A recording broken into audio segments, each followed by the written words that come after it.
Es importante también conocer, cara a Photoshop, en concreto a la versión CC 2017, cuestiones relativas a la reproducción de la imagen a nivel de hardware. Me estoy refiriendo en particular a la tarjeta gráfica que tengamos instalado o debiéramos de tener instalada en nuestro equipo y también al monitor que usemos. Naturalmente, la calidad de ambas va a depender fundamentalmente del precio que estemos dispuestos a pagar. En cuanto a la versión de Photoshop aludida, la propia compañía Adobe nos informa en el enlace las características mínimas y recomendadas tanto para equipos con sistemas Windows como de Macintosh a nivel de hardware. Pues al menos un procesador Intel Core 2 y en el caso de que optemos no por Intel sino la competencia por AMD, pues el Athlon 64, que tengan velocidades de 2 GHz hacia arriba. Desde Windows 7 hacia arriba también, hasta el Windows 10 actual, mínimo 2 GB de RAM, que recomiendan 8. Si se tiene más de 8, pues mucho mejor. 2,6 de espacio disponible en el disco duro, una pantalla al menos de 1024 x 768, que recomiendan 1280 x 800, con colores de 16 bits, que ya hemos visto luego cómo trabajarlo en Photoshop, y al menos de memoria de la propia tarjeta gráfica, pues 512 megas. Lo recomendable, como aquí dice, son 2 gigabytes. Un sistema de tarjeta gráfica que sea compatible con el llamado sistema OpenGL, versión 2.0 hacia arriba.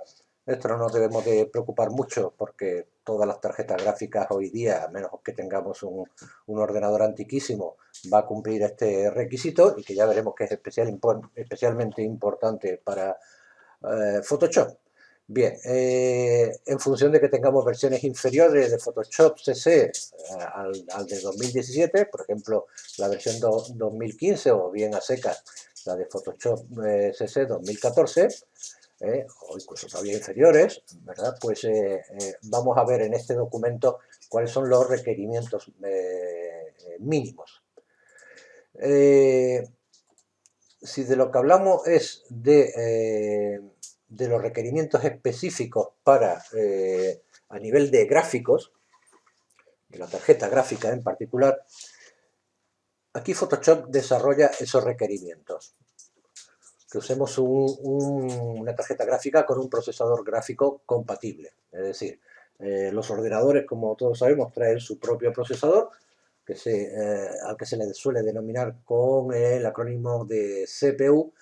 Pues también a nivel de tarjeta gráfica debe de tener su propio procesador, que en este caso se llama GPU por aquello de gráfico, y porque eso va a descargar el ordenador, su rendimiento va a pasarle buena parte de la tarea de trabajo durante el funcionamiento de Photoshop del procesador de la placa, CPU, al procesador de la tarjeta gráfica, GPU, con lo cual el ordenador también ahí va a ir más descansado. Por ejemplo, la propia tarjeta gráfica tendrá o debe de tener una propia memoria RAM, pues memoria RAM que digamos dejamos de usar la propia del ordenador para que la tenga disponible para sus funciones habituales.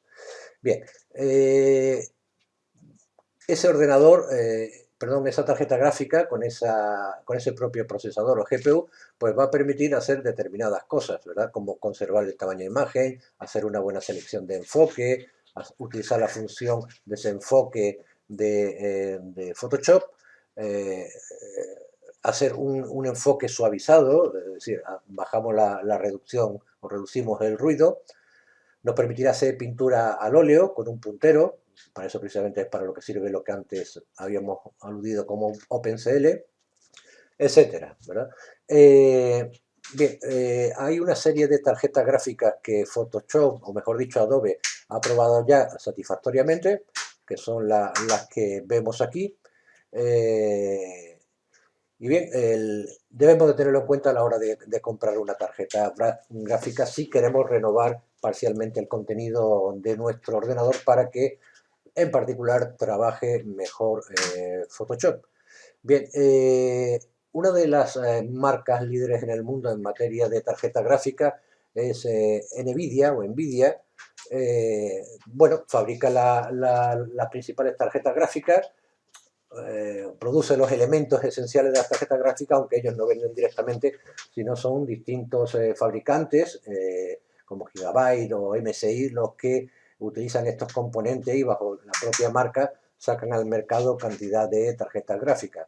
Pues bien, la marca Nvidia en este documento destaca cuáles son las GPUs, es decir, las tarjetas gráficas con procesador que ellos han certificado y recomiendan, tanto en este primer caso para estaciones u ordenadores de sobremesa y para trabajo en ordenadores portátiles. Bien, desde esta misma página podemos acceder a este otro link, que luego destacaré, donde se habla en el caso de cada una de las aplicaciones de Adobe. Ya sabemos que el paquete Creative Cloud tiene muchas aplicaciones, pues en concreto para los requerimientos importantes a nivel de Photoshop CC, los indica en este documento, si bien lamentablemente en inglés, pero da bastante información de cómo debe ser el hardware para trabajar adecuadamente en un ordenador o portátil con Photoshop. Bien, una posible tarjeta de las que recomiendan, la vemos aquí en Amazon, la Nvidia Quadro K620, tiene los 2 GB de memoria que hemos visto que son los recomendados por Adobe, pero también vemos los precios y este es pues de los más económicos.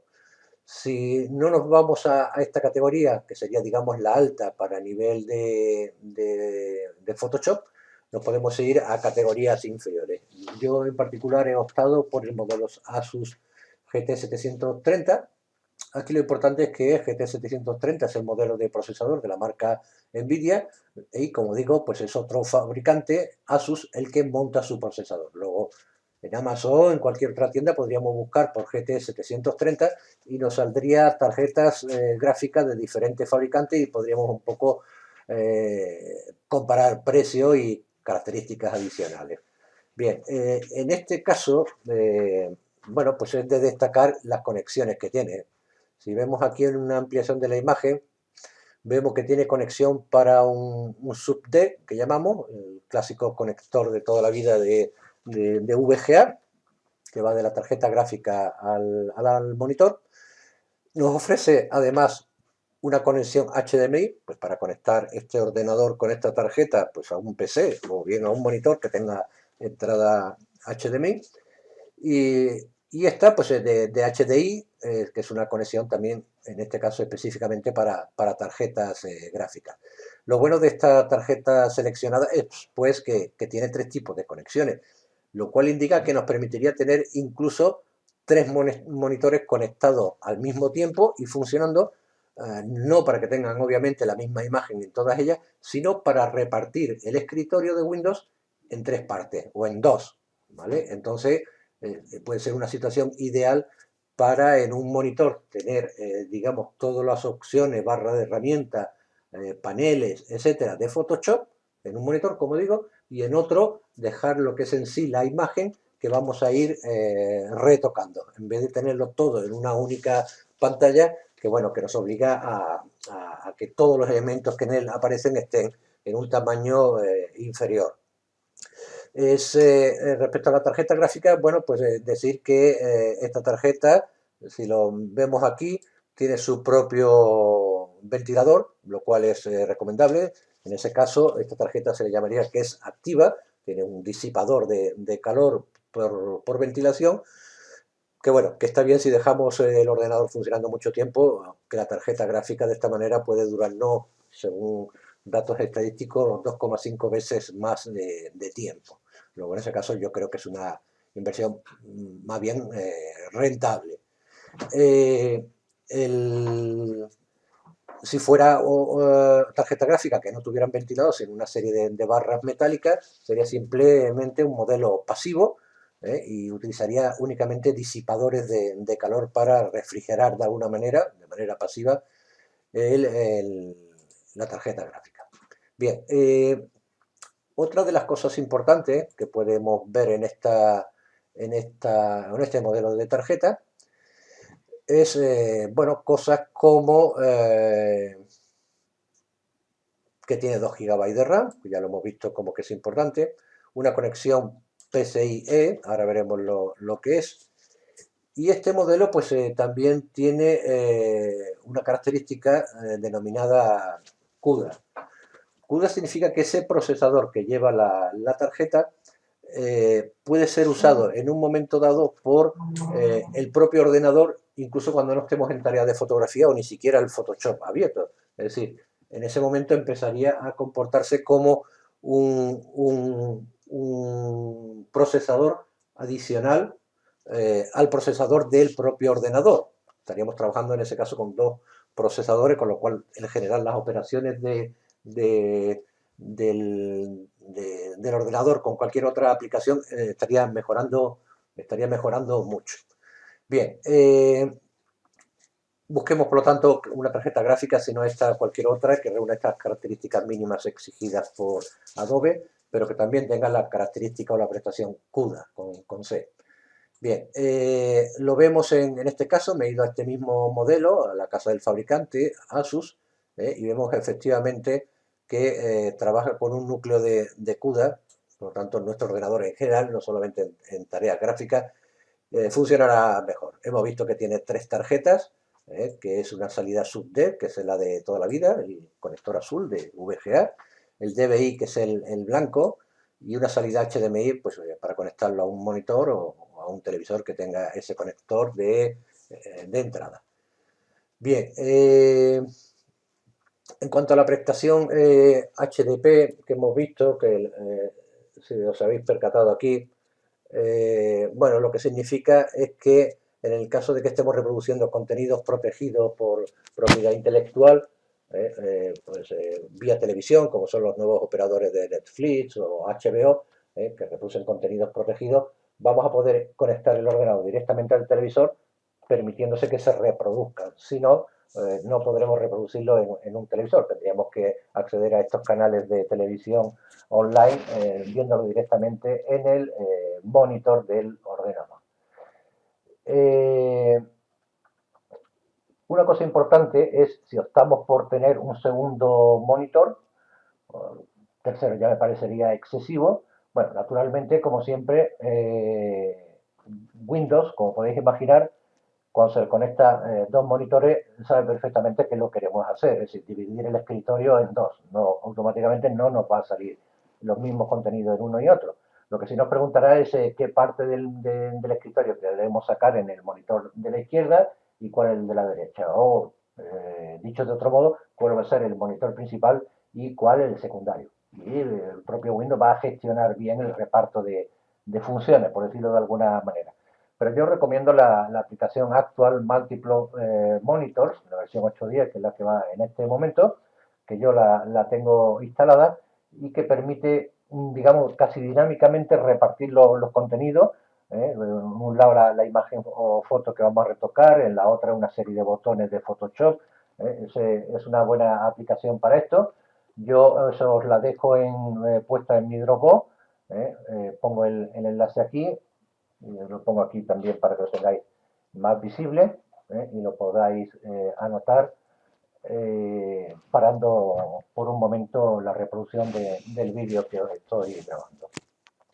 Bien, algo más que podemos decir respecto a las características gráficas. Bueno, si accedemos con el botón derecho, en el botón de inicio, al panel de control de nuestro ordenador, podemos ver cosas interesantes como la administración del color.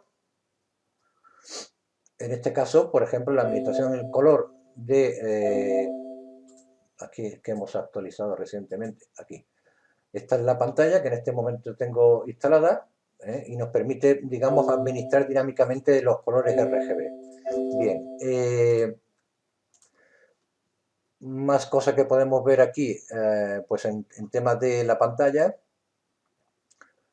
¿de acuerdo? Pues aquí podemos hacer una calibración del color, es decir, ajustar la manera que nuestro monitor muestra los colores básicos, los colores red, blue y green.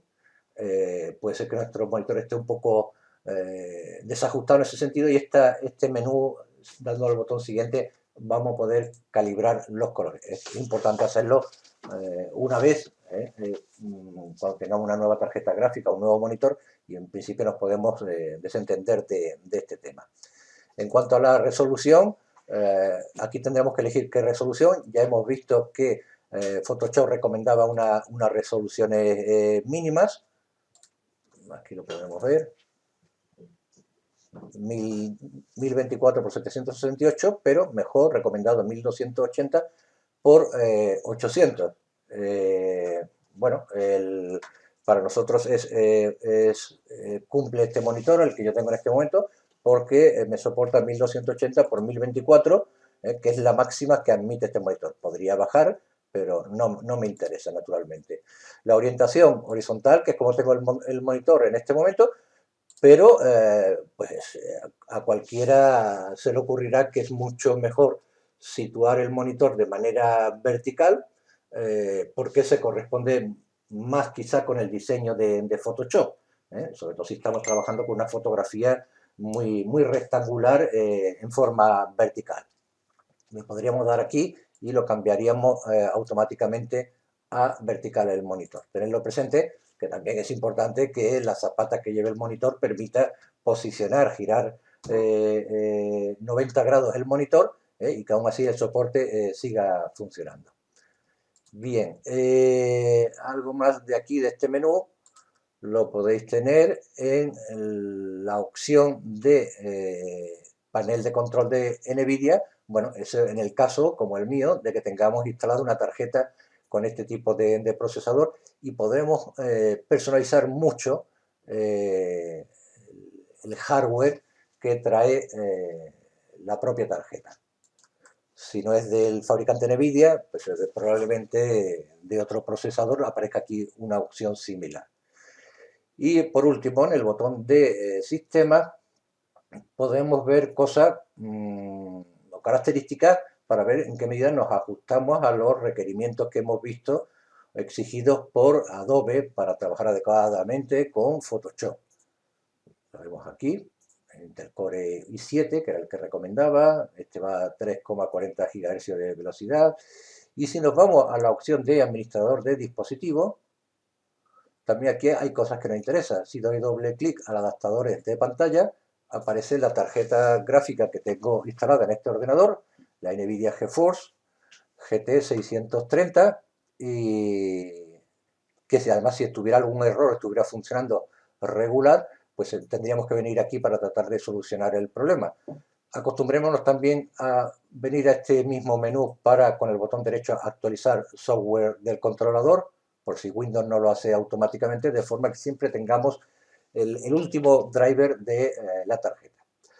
Hay una cosa por aquí también interesante, el Duet Pencil. En este caso aparece esta opción porque hay una fantástica aplicación para iPad llamada Duet Display, mediante el cual conectamos el iPad vía USB con el ordenador y ya tenemos dos monitores. El iPad se convierte en ese segundo monitor que nos podríamos ahorrar de comprar, con la ventaja además que el lápiz que trae iPad sería compatible para hacer retoques o selecciones cuidadosas en una imagen de Photoshop.